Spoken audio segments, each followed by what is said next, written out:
Alors, vous allez enregistrer des vues de caméra et vous allez passer rapidement de l'une à l'autre.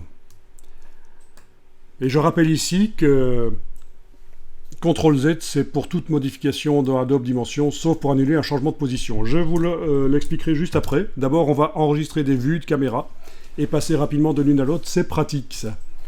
Donc, vous avez une vue sur votre objet, une certaine vue. D'accord? Vue de haut, par exemple, ici.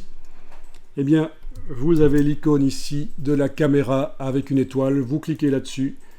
Vous allez pouvoir ajouter, avec le petit signe plus, là, une vue. Voilà, la vue actuelle est enregistrée et je vais taper vue de dessus, par exemple, juste pour me souvenir de ce que c'est. S'il fallait renommer, bien sûr, on double-clique. Ensuite, je vais faire une autre vue.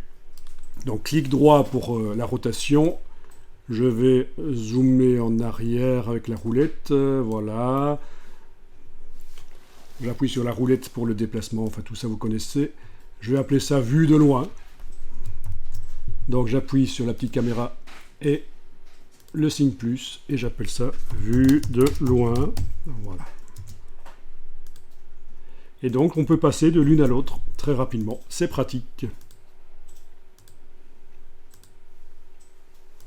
Ça permet d'aller travailler proche d'un objet, éventuellement, et puis de voir ce que ça donne la vue d'ensemble, les changements qu'on a fait sur l'objet, ce que ça donne dans la scène complète. Mais bien sûr, ici, il n'y a qu'un objet, donc ce n'est pas très intéressant. Ça s'enregistre avec le fichier, bien sûr, ces vues de caméra. Quand on ferme le fichier et qu'on le réouvre, on les retrouve.